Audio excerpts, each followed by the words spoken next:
Good morning, maybe, fellow hunters, and welcome back to the Gunners Guild. With a new update means new gear, which means a new set change vid. I'm going to start with the Witcher gear for whatever reason. The Jerry gear is trash, at least for gunners, so don't really worry about that. It lacks free element, crit element, razor sharp, which means there's nothing you can really do with it. Now, next week we get the Ancient Lesson and the Siri armor, and I'll say up front, no, the Siri armor is not meta, so don't go spreading that around. However, it's not all that bad. The main problem with it is that you can make better mix sets already if you have some decent decorations, so there's not really much of a point to using it, but it's not terrible. Now, onto the good stuff. Nergigante Gamma. Hex has shown us what it is, and I'm actually a little disappointed, to be honest. I was hoping for more stamina surge pieces, and the random piece that has part breaker seems super wasted. The best pieces here are easily the chest and the boots. I was looking forward to the helm since it does have stamina surge, but we really need the level 1 slots that other headpieces have, like the Gala headpiece, or the critical eye that Kaiser Gamma has. So updates for the sets. For bows, most sets are pretty much the same. This doesn't help us really do anything differently. The only thing now is that you get to choose between Stamina Cap Up, Stamina Surge 2, or Cap and Surge 1. Each one gets progressively less raw, but that's about it. Raw's not a huge deal for bow, but since I'm going to be using the Kajara bows, it's still a good chunk of damage. On average, these sets will deal about the same damage as the old KT bows, but they just have extra stamina support skills. There's no real big meta swing here, it's just all personal preferences at this point, which is actually really nice. There are different situations where you would want some stamina skills over others though. Like on really short fights, like 1 minute or less, Stamina Cap is going to be your go-to. The shorter the hunt is, the less time you're actually going to have to regen stamina, so the extra 50 stamina from Stamina Cap Up becomes very useful. Hunts are about 1 minute to 30, you can go Stam Cap or Stam Surge, it really depends on the momentum of the fight. And most fights that go to 2 minutes or longer, you're going to want Stamina Surge to keep your stamina, going for longer.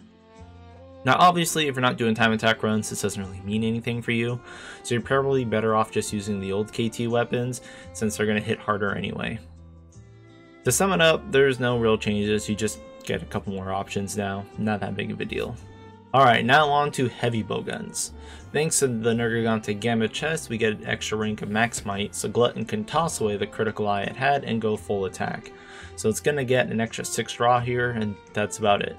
Horn's in the same boat, although the horn setup's going to change a bit depending on kind of what you're doing, so it's still a bit better, but it depends. Cluster's got a tiny bit better with the Nergigante Gamma feet, another 6 raw bump here since the Wyvern setup can now run almost all the full raw boosting skills and artillery. It's just missing 1 rank of agitator. The other setups like earplugs or full clusters didn't really see much of a change, so yeah, that's about that. For light bowguns, Decay and Joe got a slight increase as well thanks to be able to squeeze in another rank of maximum might. Joe can get about 90% crit finally, making it very consistent. Decay can have a similar raw to Joe, but I still find it better to drop a few raw and run Special Ammo Boost 2 and Dragon 2 since it has crit element as well. Still, Decay can outperform Joe if you want to go full spread 3, making it probably the best light bowgun right now.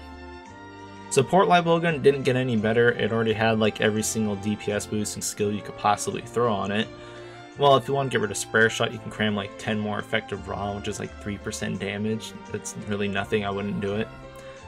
The AT-KT Thunder Light Bowgun, which is the new Pierce Light Bowgun, can now opt for damage augment over critical, so you can still run 100% affinity and give it even more raw. It's actually pretty beastly for Pierce, to be honest. It's got like 330 something effective raw, which is matching Joe. I know I've yet to do any good runs with the Juratotus Light Bowgun, but Spread 2 still lives. It still has similar raw to Joe, but you're going to be running Spread 2s at a clip size of 5 and Spare Shot on top of it. It's good, trust me, it's still good. For reference, Spare Shot 2 is going to hit Kieran's face for about 105 damage, fully buffed, and not taking into quest modifiers of course. Spread 3 is going to hit for about 162, so it's a pretty big jump from Spread 2 to 3. But just remember that Spread 2 has normal reload, so you can walk around and reload, and it's got a clip size of 5, which is also going to help your Spare Shots proc more. So it's going to have more uptime for sure. Spread 3 is still going to be better DPS though, especially if you get good RNG from Spare Shot, but Spread 2 is far more consistent. So if you're not comfortable with the slow reload Spread 3, by all means use your Reuploaded. It's still a great bowgun with great support ammo as well. I didn't really bother looking into the elemental bowguns because elemental bowguns, but that's basically it for your update from now through 18 Argante. So thanks for watching, people, and don't forget to pray to Xeno Jesus for that RNG.